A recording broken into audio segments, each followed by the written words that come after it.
Today in Bitcoin magazine, an article titled "Rare Signal Emerges, Hinting Now is the Best Time to Buy Bitcoin" was published.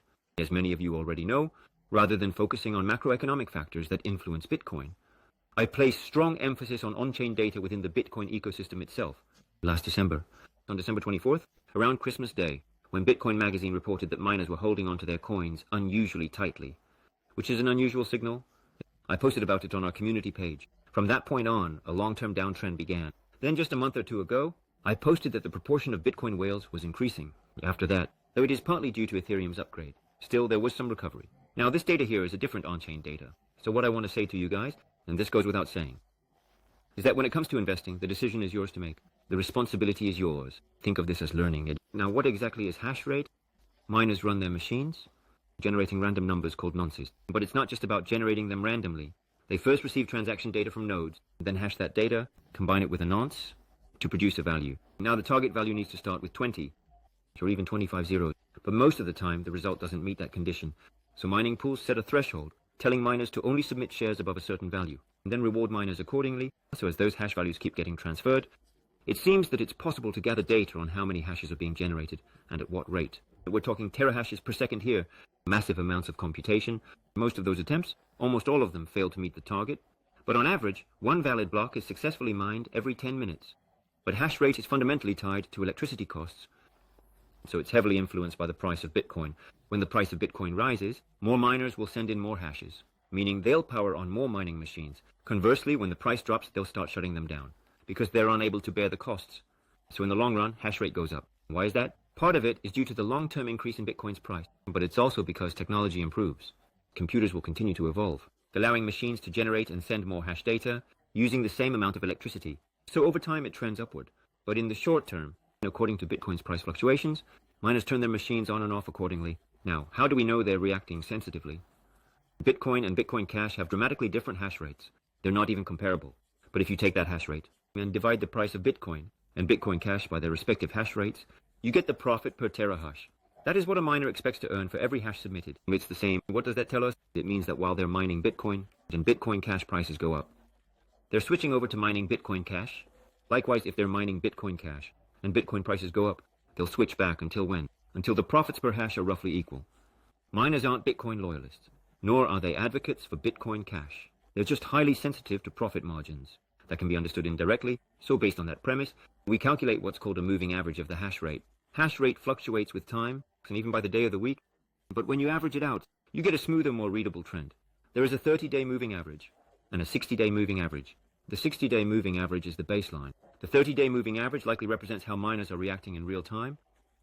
The 30-day moving average is less than that of the 60-day moving average. What this suggests is that miners are capitulating, so when this happens, it falls below the 60-day moving average. From there, the divergence forms a measurable gap.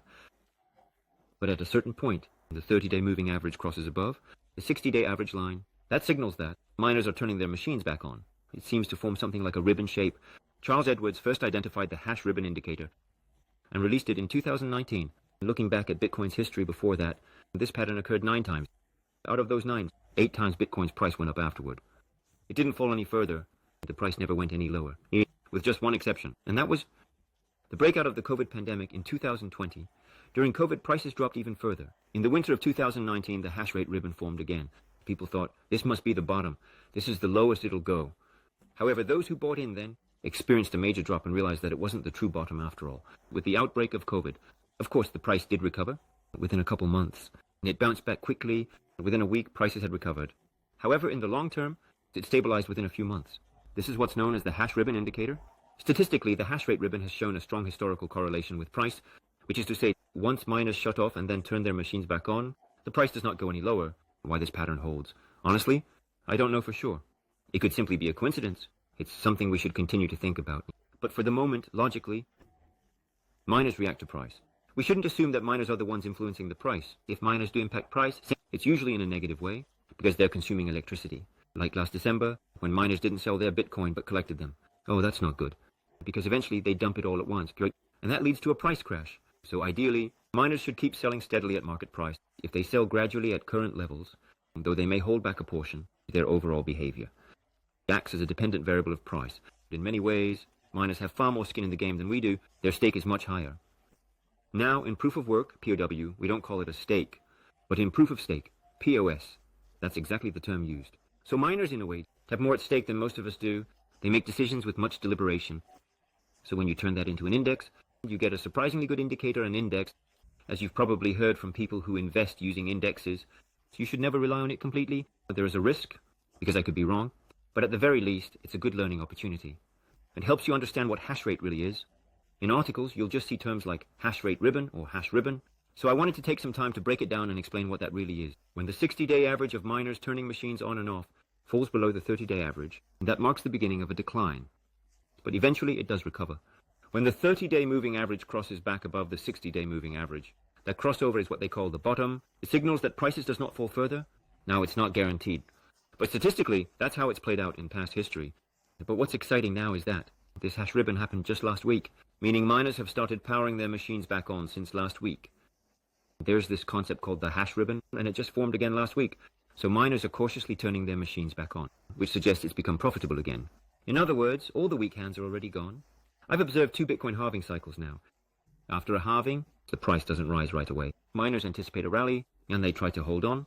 But when miners finally start to drop out, that's when the price starts to shoot up. At that point, there's no more selling pressure. Since miners are the primary suppliers, the supply has to dry up first, and once that supply is exhausted, the price tends to surge. So maybe what we're seeing now is related to that same pattern.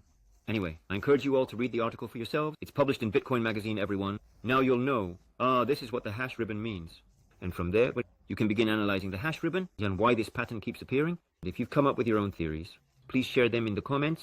We'd love to learn from you as well.